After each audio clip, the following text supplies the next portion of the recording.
binigyan ng authority, 16:19 ng Mateo, si Pedro. At si Pedro, yung pinagpasahan ng susi at binigyan ng authority sa 19, ang sinabi, alamang ipahintulot sa lupa, ipapahintulot sa langit. Baptist ba si Pedro? Hindi naman nagbabautismo si Pedro. Hindi po kay Pedro. O, kanino? Pastor nyo, tanong ko sa inyo, nung 1st century, meron na ba kayo noon? Meron o wala? 30 AD. 1st century ang tanong ko, 33 AD. Ngayon, may pastor na ba kayo nung kapatid? Meron o wala? Pastor, wala po mga pastor. Ayun, salamat, salamat. Sa makatwid, tinatanggap mo, walang pastor noon, kundi pare. Pare. Obispo. Meron, obispo. O, basahin natin sa 20:28 ng gawa, nakalagay na kayo naman na ginawang mga obispo. At yung obispo, 7:24 ng Hebreo, sa ibang translation, na nakaugnay sa Greek ay pare. Hindi may pare nun, yung pastor. Kasi kayo mga pastor, wala namang kayong authority yung mga aralin. Sulpot kayo eh. Kaya nga tinatanong ko sa inyo, nung 1st century ba, may ka-added na ba kayo noon? Meron na ba kayong pastor noon? Meron o wala? Ano ang tanong ko? Pastor, gaya na sinabi ko, walang pastor, pero ang authority. Ibig sabihin, wala pala sa Biblia ang pastor. Meron. Ayun. Eh, ba't sabi nyo wala? Kapatid. Ibig sabihin, yung authority galing na church, hindi kay Peter. Ah, kanino galing? Tama. Kanino inabot? Church. Kanino inabot? Kasi basahin natin yung konteksto ng 3:18 na Mateo. Meron ka ba Biblia dyan? Basahin natin. Ano? Mateo. Kasi kapatid, mahirap makakaligaw. Katoliko pa yata si tatay. Katoliko pa kaya tayo. Mahirap yan, kapatid. Kailangan, sis tayo itong sa Diyos. Anong papay? Basahin natin sa Mateo. Anong pangalan ng prophet yung minister niyo, kapatid? Pastor Laurel ako kami sa Basita. Pastor Laurena. Pastor Laurena. Eh, basahin natin. Pastor Laurena. Kung siya'y binigyan ng authority ni Cristo. O si Pedro ba? O, basahin natin. Sa 16. Literal po ba na? 18 ng Mateo. Ang sabi? Basahin natin. Sabi, ito kapatid. At sinasabi ko naman sa iyo, ikay Pedro. Isay. Palagay. At sa ibabaw ng batong ito, itatayo ko ang akong iglesia. Sino ang kausap? Si Laurel ba? Hindi. Ang kausap, si Pedro. Ibig sabihin, yung binigyan ng authority ni Cristo, si Pedro. Anong klaseng authority? 19. Basahin natin. Ibibigay ko sa iyo ang mga susi ng kaharian ng langit. Kanino binigay? Kay Pedro. Kaya si Pedro, mula kay Cristo, binigyan siya ng otoridad. Hindi naman Pastor Laurel ng Baptist Church. Dahil ang nakalagay dyan, Iglesia ng Diyos. At according to the Catechism of Catholic Church, yung Iglesia ng Diyos o Iglesia ni Cristo ay ang Roman Catholic Church. Bilang isang Baptist at isang mananampalataya sa Panginoong Hesukristo, nararapat po na tayo ay maging matatag, una, sa ating pananampalataya, pangalawa, sa bawat doktrina ng Biblia, at pangatlo, dapat alam natin kung paano sagutin ang mga logical fallacies na ibinibigay at binabato ng ibang denominasyon laban sa ating pananampalataya. Dahil ang lahat ng kailang objection ay puro po yan logical fallacies na magmumukhang marunong kung hindi mo alam kung paano sagutin ang bawat objection nila laban sa ating pananampalataya. Ganun pa man, ang isda madalas mahuhuli sa kanyang sariling bibig. Kaya ang taong ito ay sasagutin natin ang kanyang mga logical fallacies sa pamamagitan ng Bible logic. Una, sabi niya, hindi baptist si Pedro dahil hindi naman daw nagbabautismo si Pedro.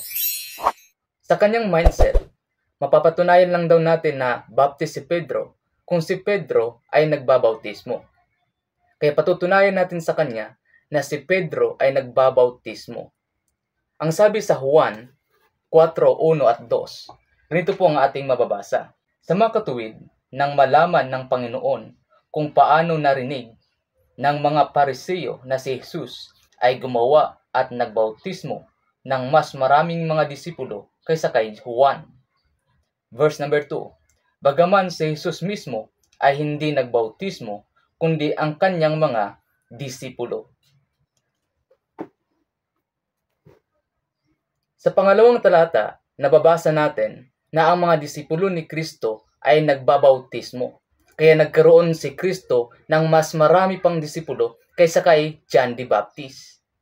Now, kasama dito si Pedro sa disipulo ni Kristo. Sa madaling salita, nasagot natin ang taong ito na si Pedro ay isang Baptist sapagkat siya ay nagbabautismo. At hindi lang yan, kahit si Apostol Pablo mismo ay nagbabautismo sa ilang mga nagsisampalataya during his ministry.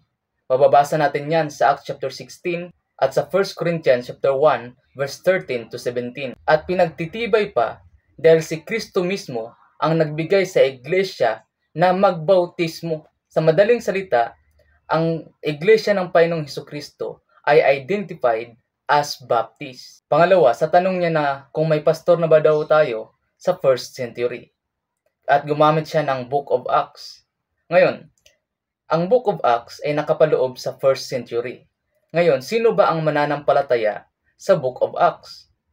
Na ang Book of Acts, ang mananampalataya diyan ay ang mga bunga ng pagpabagal ng mga disipulo at mga apostol ng Panginoong Hesukristo sa kanilang pangangaral ng Ebanghelyo.